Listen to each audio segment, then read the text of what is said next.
نحمدہ و نصلی علی رسولہ النبی الامی الکریم۔ حج کے موقع پر عام طور پر ابراہیم علیہ السلام اور اسماعیل علیہ السلام اور حضرت ہاجرہ کے واقعے کو دہرایا جاتا ہے۔ آج کی اس مجلس میں ایک سوال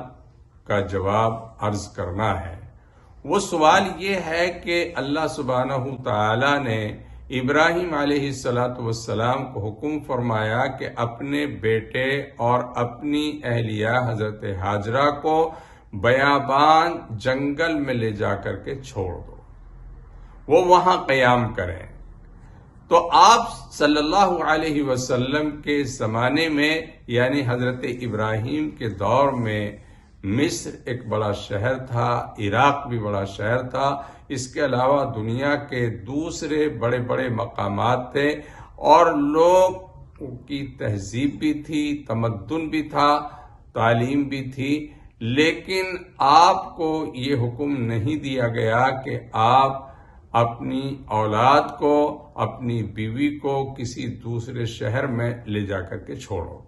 حالانکہ انسانی فطرت کا تقاضا یہ ہے کہ انسان ایسی جگہ پر آباد ہونا اور اپنی اولاد کو بسانا چاہتا ہے جہاں لوگ آباد ہوں، جہاں تمدن ہو، جہاں شریعت ہو، جہاں رہنے سہنے کی سہولتیں انسان کو دستیاب ہوں اور کھانے پینے کی ضرورتیں وہاں انسان کی پوری ہو سکتی ہوں۔ مگر آپ کو کسی شہر میں جانے کا حکم نہیں دیا گیا بلکہ بیابان میں چھوڑنے کا حکم دیا۔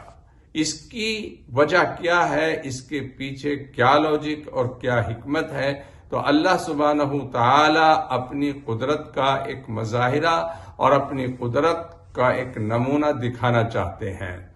کہ اللہ سبحانہ تعالی ہی دنیا کو آباد کرتے ہیں، وہی شہروں کو بساتے ہیں، وہی آباد کرتے ہیں۔ اگر شہروں کے اندر پانی نہ ہو اور شہروں کے اندر ضروریات مہیا اللہ سبحانہ تعالی نہ کریں تو شہری آبادی وجود میں نہیں آ سکتی۔ لوگوں کا جو یہ کانسیپٹ ہے اور جو لوگ یہ کہتے ہیں کہ ہم نے شہروں کو آباد کیا، وہ اللہ سبحانہ تعالیٰ کو بھول جاتے ہیں۔ وہ یہ کہتے ہیں کہ ہم نے بڑی بڑی آبادیاں بسا دیں، وہاں ضرورتوں کی ساری چیزیں ہم نے مہیا کر دی۔ ایسا نہیں ہے، یہ تمام وسائل اللہ سبحانہ تعالیٰ کی قدرت میں ہے۔ تو اللہ سبحانہ تعالیٰ نے اپنے پاک حبیب کو حکم دیا کہ تم جنگل میں لے جا کر کے ان کو چھوڑو تاکہ پوری دنیا ہماری قدرت کے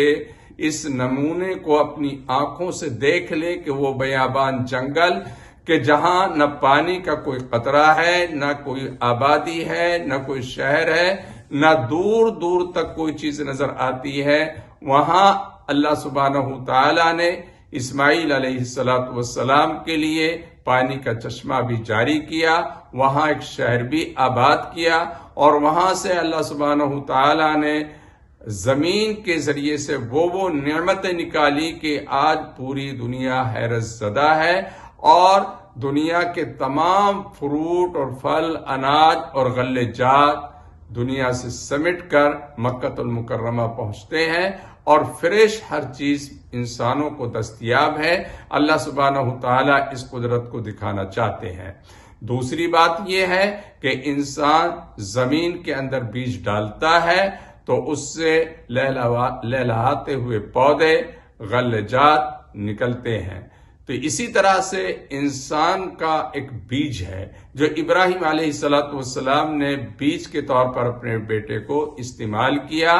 اور وہ بیج پڑا اور پھر مکہ المکرمہ کی سرزمین سے حضور نبی کریم صلی اللہ تعالی علیہ وسلم ایک فصل کے طور پر اگائے گئے اور آپ صلی اللہ علیہ وسلم کو